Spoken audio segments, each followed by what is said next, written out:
समस्त श्रोता बंधु को मोर सश्रद्ध प्रणाम।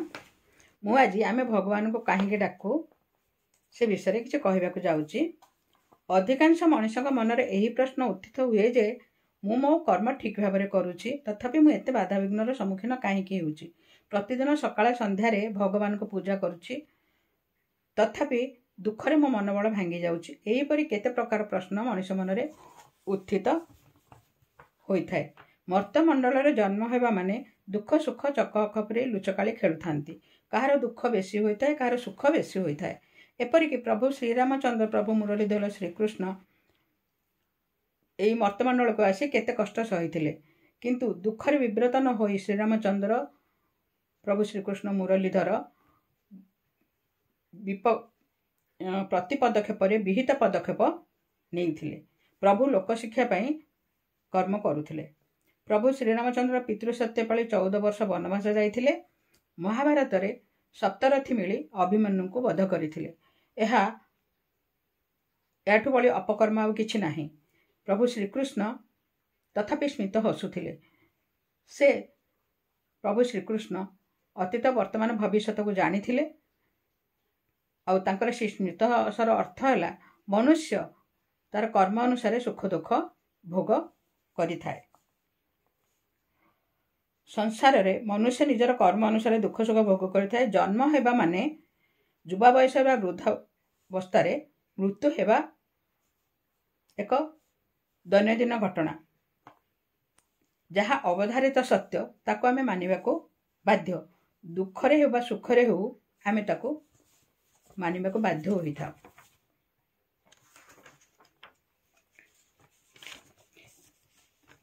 निजर परिवार तथा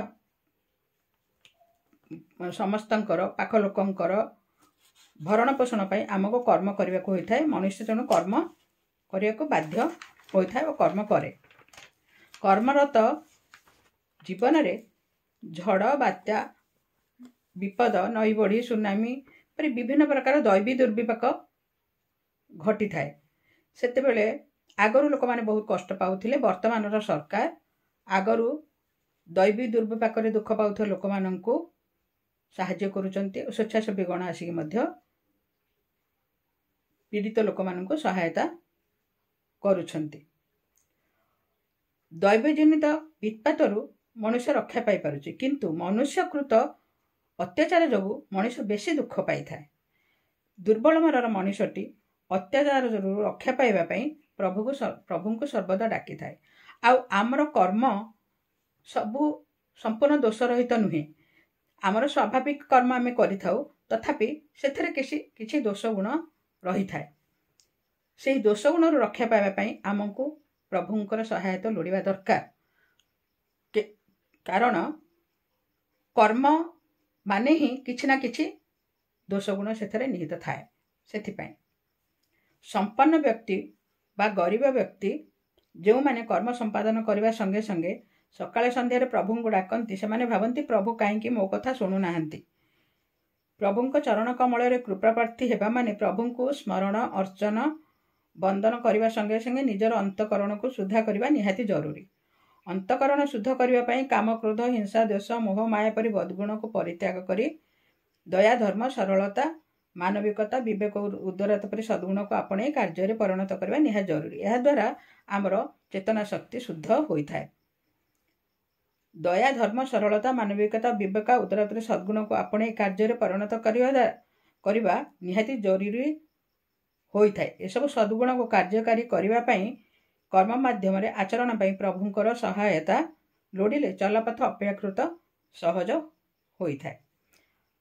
भौतिक जगतर धर्म कर्म आध्यात्मिक जगतर प्रवेश करिवार कर्म समांतराल भाव चली थाए। भौतिक जगतर कर्म रे कौन से परिवर्तन हुए नहीं। केवल विचारर भावनार परिवर्तन करने को हुए। स्थूल जगतर साधना उपरे निर्भर करे। स्थूल जगतर साधना उपरे आमको अभ्यास करने को पड़ी थाए। कौन से व्यक्ति स्थूल जगतर साधना हेउ सूक्ष्म जगतर साधना हेउ सबु एपरि सबु कर्म प्रतिदिनर कर्म उपरे ନିର୍ଭର କରେ। କୌଣସି ବ୍ୟକ୍ତି ଦିନକରେ ଚୋର ହୋଇଯାଏ ନାହିଁ କି କୌଣସି ବ୍ୟକ୍ତି ଦିନକରେ ସାଧୁ ହୋଇଯାଏ ନାହିଁ। ଲକ୍ଷ୍ୟସ୍ଥଳରେ ବା ଆଧ୍ୟାତ୍ମିକ ପଥରେ ପାଦ ଥାପିବା ପାଇଁ ବା ପ୍ରଭୁଙ୍କର କୃପାକୁ ଉପଲବ୍ଧି କରିବା ପାଇଁ ଆମକୁ କଠୋର ପରିଶ୍ରମ କରିବାକୁ ପଡ଼ିଥାଏ। ଏପରି କର୍ମ ସାଧନ ବା ଯଜ୍ଞର ରୂପ ପାଇଥାଏ। ମଣିଷ ଜୀବନର ଦୁଃଖ ତ ବିଭିନ୍ନ ପ୍ରକାରର ଅଛି। ପ୍ରତ୍ୟେକଙ୍କର ଦୁଃଖ ପ୍ରତ୍ୟେକଙ୍କ ଠାରୁ ଭଲ କର୍ମ ଯେପରି ସୁଖ ଯେମିତି ବିଭିନ୍ନ ପ୍ରକାର ଥାଏ, ଦୁଃଖ ବି ସେମିତି ବିଭିନ୍ନ ପ୍ରକାରର ଥାଏ। ଦୈବୀ ଦୁର୍ବିପାକ ଗୋଟେ, ତାପରେ ରୋଗ ଯନ୍ତ୍ରଣା ଯେଉଁ ଦୁଃଖ ପାଇବା କଥା ଗୋଟେ, ମଣିଷ ଦ୍ୱାରା ନିଜର ପରିବାର ଭିତରେ ବି ତମକୁ ଅତ୍ୟାଚାରିତ ହେବାକୁ ପଡ଼ିଥାଏ। କିଛି କିଛି ଲୋକଙ୍କୁ ଦୁଃଖର ବିଭିନ୍ନ ପ୍ରକାର ରୂପ ଅଛି। ସେଇ ବିଭିନ୍ନ ପ୍ରକାର ଦୁଃଖ, ଦୁର୍ଘଟଣା ହେଲେ ଆମେ ଅତିଶୟ କଷ୍ଟ ପାଇଥାଉ। ଆଉ ସେତେବେଳେ ସେ କଷ୍ଟ ଯେତେବେଳେ ସହି ନପାରୁ ଏ ମା ଏ ବୋଉ ବୋଲି ଡାକୁ। ଆଉ ଅତିଶୟ କଷ୍ଟ ଯେତେବେଳେ ଅସହ୍ୟ ହୁଏ ସେତେବେଳେ ଆମେ ଭଗବାନଙ୍କୁ ଡାକିଥାଉ। ଏତେ ସବୁ ଅବତାରଣର କାରଣ ହେଲା ମନୁଷ୍ୟ କିପରି ସୁଖ ଶାନ୍ତିରେ ଜୀବନଯାପନ କରିପାରିବ। ଦୁଃଖ ଦୁର୍ବିପାକ ବା ବିପଦ ଆସିଲେ ଧୈର୍ଯ୍ୟହରା ନ ହୋଇ ଦୃଢ଼ ମନୋବଳ ନେଇ ବାଧାବିଘ୍ନର ସମ୍ମୁଖୀନ ହୋଇପାରିବ। ସମସ୍ତେ ତ ଆଉ ଋଷି ସନ୍ନ୍ୟାସୀ ହୋଇଯିବେ ନାହିଁ। ଗୃହସ୍ଥମାନଙ୍କର ସାଂସାରିକ ଜୀବନ ଆନନ୍ଦମୟ ହେବା ପାଇଁ ନୈତିକ ନିଃସ୍ୱାର୍ଥପରତା, କପଟହୀନତା ପରି ମହନୀୟ ବିଚାରଧାରା ଦ୍ୱାରା ନିଜକୁ ସୁସଂସ୍କୃତ କରିବାକୁ ହୁଏ। ପରିବାର ହେଉ ବା ସମାଜରେ ହେଉ, ତୁମ ଦ୍ୱାରା ଯଦି କେହି ପ୍ରଭାବିତ ହେଉଛନ୍ତି ତାହେଲେ ତୁମର ଜୀବନଯାପନ ପ୍ରଣାଳୀ ସୁଗମ ହୋଇଥାଏ। କେହି ତୁମର ସାଥୀ ହୁଅନ୍ତୁ ବା ନ ହୁଅନ୍ତୁ, ତୁମେ ନିଜକୁ ଏହି ଦୁଃଖ ଯାତନାପୂର୍ଣ୍ଣ ଜଗତରୁ ଉଦ୍ଧାର କରିବା ପାଇଁ ପ୍ରଭୁଙ୍କ ପାଇଁ ପୂଜା ଅର୍ଚ୍ଚନା ପ୍ରାର୍ଥନା ଆଦି କରିବାକୁ ହୋଇଥାଏ। ସଙ୍ଗେ ସଙ୍ଗେ ହୁଏତ ତାଙ୍କ ସହାୟତା ତୁମେ ଅନୁଭବ କରିପାର ନାହିଁ। ପୂର୍ବ ଅର୍ଜିତ କର୍ମଫଳ ଯୋଗୁଁ ହୁଏତ ତୁମେ କଷ୍ଟ ପାଇଥାଅ ବା ପାଉଥାଅ, ଦୁଃଖ କଷ୍ଟରେ ଦିନ ବିତୁଥାଏ। କିନ୍ତୁ ସ୍ୱଚ୍ଛ ମନରେ ପ୍ରଭୁଙ୍କ ପାଖରେ ଗର୍ବ ଅହଙ୍କାରକୁ ତେଜି ତୁମେ ଡାକୁଥିଲେ ତମକୁ ଦିନେ ନା ଦିନେ ସହାୟତା ପ୍ରଭୁଙ୍କର ମିଳିଥାଏ। କାମ, କ୍ରୋଧ, ଲୋଭ, ମୋହ, ଅହିଂସା ଆଦି ମନୁଷ୍ୟ ଓ ପ୍ରଭୁଙ୍କ ମଝିରେ ପ୍ରାଚୀର ହୋଇ ସର୍ବଦା ବାଧା ସୃଷ୍ଟି କରିଥାଏ। ତଦ୍ୱାରା ମନୁଷ୍ୟ ଅଜ୍ଞାନ ରୂପକ ଅନ୍ଧକାରର ଶିକାର ହୋଇଥାଏ। ଆତ୍ମା, ପରମାତ୍ମା, ଆଧ୍ୟାତ୍ମିକତା ପରି ଶବ୍ଦ ତାକୁ ଅବୋଧ୍ୟ ମନେ ହୋଇଥାଏ। ସେ ଏସବୁ କଥା କିଛି ବୁଝେ ନାହିଁ। ଗୀତା, ଭାଗବତ, ଶ୍ରୀରାମକୃଷ୍ଣ, ବିବେକାନନ୍ଦ, ଅରବିନ୍ଦ, ଶ୍ରୀମାଙ୍କ ହିତବାଣୀ, ଆଧ୍ୟାତ୍ମିକ ପତ୍ରିକା ପଢ଼ିଲେ ମନୁଷ୍ୟ କିଛି କିଛି ଜାଣିପାରେ। ବାରମ୍ବାର ପଢ଼ିଲେ, ଚିନ୍ତନ ମନନ କଲେ ଧୀରେ ଧୀରେ କିଛି କିଛି ବୁଝି ହୁଏ। ପ୍ରଭୁଙ୍କୁ ଯେ ପ୍ରକୃତରେ ଭଲ ପାଏ, ତାଙ୍କୁ ପ୍ରଭୁଙ୍କ କଥା ପଢ଼ିବାକୁ ଭଲ ଲାଗେ, ଶୁଣିବାକୁ ଭଲ ଲାଗେ, ପ୍ରାର୍ଥନା କରିବା ପାଇଁ ତାର ଆଗ୍ରହ ଜାତ ହୋଇଥାଏ। ଏତଦ୍ୱାରା ମନୁଷ୍ୟ ଏକ ଉଚ୍ଚତର ଅତିମାନସ ସ୍ତରର ଜୀବନଯାପନ କରିବା ପାଇଁ ସକ୍ଷମ ହୋଇଥାଏ। ଭୌତିକ ବସ୍ତୁରେ ସୁଖ ଖୋଜୁଥିବା ଲୋକ ଏହା ବୁଝିପାରେ ନାହିଁ। ସ୍ଥୂଳ ଦୃଷ୍ଟିରେ ଏପରି କଥା ମୂଲ୍ୟହୀନ ମନେ ହୁଏ। ଯାହାର ଶ୍ରଦ୍ଧା ଭକ୍ତି ଧର୍ମରେ ଆସ୍ଥା ନଥାଏ, ଯେ ପ୍ରଭୁଙ୍କ ସ୍ମରଣ କରୁନଥାଏ, ତାକୁ ଏସବୁ କଥା ପଢ଼ିବା ପାଇଁ ବା ଶୁଣିବା ପାଇଁ ଭଲ ଲାଗେ ନାହିଁ। ସଚ୍ଚିଦାନନ୍ଦ ବା ମହତ୍ସତ୍ତାଙ୍କୁ ଉପଲବ୍ଧି କରିବା ପାଇଁ, ଦର୍ଶନ ଲାଭ ପାଇଁ ଜନ୍ମ ଜନ୍ମ ଧରି ଋଷିମୁନିମାନେ ତପସ୍ୟା କରୁଥାନ୍ତି। ସେଥିପାଇଁ ଧୈର୍ଯ୍ୟହରା ନହି ଦୃଢ଼ ବିଶ୍ୱାସର ସହିତ ଭଗବାନଙ୍କୁ ଡାକିଲେ ତୁମେ ପରୋକ୍ଷରେ ହେଉ ବା ପ୍ରତ୍ୟକ୍ଷରେ ହେଉ ତାଙ୍କର ସହାୟତା ପ୍ରାପ୍ତ କରିଥାଅ। ଅନେକ କଥା ତୁମ ଜୀବନର ଅଲକ୍ଷ୍ୟରେ ଘଟୁଥାଏ, ତୁମେ କିନ୍ତୁ ତାହା ଜାଣିପାର ନାହିଁ। ତୁମର ଅନ୍ତଃକରଣ ଶୁଦ୍ଧ ହେଲେ, ତୁମ ମନରୁ ଗର୍ବ ଅହଙ୍କାର ଦୂରେଇ ଗଲେ ତୁମେ ପ୍ରଭୁଙ୍କ ଚରଣରେ ନିଜକୁ ସମର୍ପି ଦିଅ। ନଚେତ୍ ସମର୍ପଣ ହେବା ଆସେ ନାହିଁ। ତୁମେ ସ୍ଥିର ମନରେ ଚିନ୍ତା କଲେ ଏସବୁ ନିଶ୍ଚୟ ବୁଝିପାରିବ। କର୍ମରତ ମଣିଷକୁ ସହଜେ ସମୟ ମିଳେ ନାହିଁ। ଯିଏ ନିଜର ଗର୍ବ ଅହଙ୍କାର ଦୂରକୁ ଫିଙ୍ଗି ଦେଇ ସମର୍ପିତ ହେବା ପାଇଁ ଇଚ୍ଛା କରେ, ତାକୁ ଭୌତିକ ସଂସାରର ସୁଖ, ମାୟା, ମୋହ ବାନ୍ଧି ପାରେ ନାହିଁ। ସେ ଆଧ୍ୟାତ୍ମିକ ଜଗତରେ ପ୍ରବେଶ କରି ପ୍ରଭୁଙ୍କର ନାମ ଗୁଣ ଗାନ କରିଥାଏ। ସେ ସଚ୍ଚିଦାନନ୍ଦକୁ ଉପଲବ୍ଧି କରିବାକୁ ସମର୍ଥ ହୁଏ। ମହତ୍ସତ୍ତା ଭଗବାନ ପ୍ରଭୁ ଶୂନ୍ୟ ପୁରୁଷ ହେଉଛନ୍ତି ଆନନ୍ଦ ସ୍ୱରୂପ। ତାଙ୍କୁ ଜାଣିବା ପାଇଁ, ଖୁସିରେ ବଞ୍ଚିବା ପାଇଁ ତୁମେ ଆଧ୍ୟାତ୍ମିକ ପଥରେ ପାଦ ଥାପିବା ମାନେ ତୁମ ମନ ପୁଲକିତ ହୁଏ, ଶରୀର ରୋମାଞ୍ଚିତ ହୁଏ।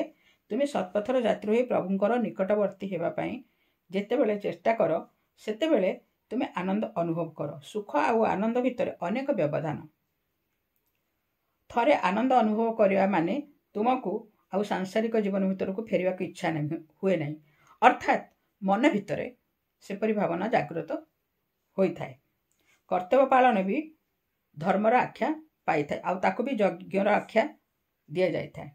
ଥରେ ଯିଏ ପ୍ରଭୁଙ୍କୁ ଉପଲବ୍ଧି କରିପାରିଛି, କୃପାବାରୀର ସୁଧା ଚାଖି ପାରିଛି, ସେ ତାଠାରୁ ଅଧିକ ଆଉ କିଛି ଚାହେଁ ନାହିଁ।